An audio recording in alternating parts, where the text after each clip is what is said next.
Hi all, welcome to footy arena. Brazilian super താരമായ Neymar junior ഇപ്പോൾ സാന്റോസിന് വേണ്ടി സ്ഥിരമായി കളിച്ചുകൊണ്ടിരിക്കുന്നുണ്ട്. 5 മത്സരങ്ങൾ കളിച്ചു. അതിൽ 4 നെയ്മർ സ്റ്റാർട്ട് ചെയ്തിട്ടുണ്ട്. ഒരു ഗോളും ഒരു അസിസ്റ്റും സ്വന്തമാക്കാൻ അദ്ദേഹത്തിന് കഴിഞ്ഞിട്ടുണ്ട്. പക്ഷേ കേവലം 5 മാസത്തെ ഒരു കോൺട്രാക്റ്റിൽ മാത്രമാണ് നെയ്മർ ഒപ്പുവെച്ചിട്ടുള്ളത്. അതിൻ്റെ കാരണം നമുക്കെല്ലാവർക്കും അറിയാം. അടുത്ത സമ്മറിൽ യൂറോപ്പിലെ ഏതെങ്കിലും മികച്ച ക്ലബിലേക്ക് പോകണം, എന്നിട്ട് 2026 വേൾഡ് കപ്പിന് ഏറ്റവും മികച്ച രൂപത്തിൽ ഒരുങ്ങണം എന്നുള്ളതൊക്കെയാണ് നെയ്മറുടെ ലക്ഷ്യങ്ങൾ. ഇതേക്കുറിച്ച് സാന്റോസിന്റെ പ്രസിഡന്റായ മാർസെലോ ടൈക്സേര ചില കാര്യങ്ങൾ പറഞ്ഞിട്ടുണ്ട്. നെയ്മറുടെ കാര്യത്തിലെ ഭാവി പ്ലാനുകളാണ് അദ്ദേഹം വ്യക്തമാക്കിയിട്ടുള്ളത്. നെയ്മറെ വെറുതെ അങ്ങ് കൈവിടാൻ അദ്ദേഹം ഉദ്ദേശിക്കുന്നില്ല.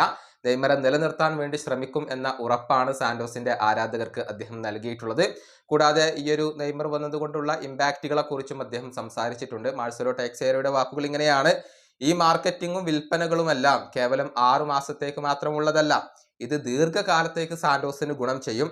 നെയ്മറെ നിലനിർത്തുക എന്നുള്ളത് തന്നെയാണ് ഞങ്ങളുടെ പ്ലാൻ. നെയ്മറുടെ സാന്നിധ്യം കൊണ്ട് തന്നെ ഒരുപാട് ഗുണങ്ങൾ ഈ ക്ലബിന് ഉണ്ടായിട്ടുണ്ട്. കൂടുതൽ അവസരങ്ങളും സാധ്യതകളും ഞങ്ങൾക്ക് ലഭിക്കുന്നു. അതുകൊണ്ട് തന്നെ ചുരുങ്ങിയത് അടുത്ത വേൾഡ് കപ്പ് വരെയെങ്കിലും നെയ്മറെ നിലനിർത്തുക എന്നതാണ് ഞങ്ങളുടെ ലക്ഷ്യം. ക്ലബിന്റെ അടിസ്ഥാന സൗകര്യങ്ങൾ വർദ്ധിപ്പിക്കാൻ ഞങ്ങൾ തീരുമാനിച്ചിട്ടുണ്ട്. ക്ലബ്ബ് ഇപ്പോൾ ഒരു പുനർനിർമ്മാണ പ്രക്രിയയിലാണ് ഉള്ളത്. ഇതാണ് സാന്റോസിന്റെ പ്രസിഡന്റായ മാർസെലോ ടൈക്സേര പറഞ്ഞിട്ടുള്ളത്. നെയ്മറെ പരമാവധി നിലനിർത്തുക എന്ന ഉദ്ദേശത്തോടു കൂടിയാണ് ഇപ്പോൾ അദ്ദേഹം മുന്നോട്ട് പോകുന്നത്.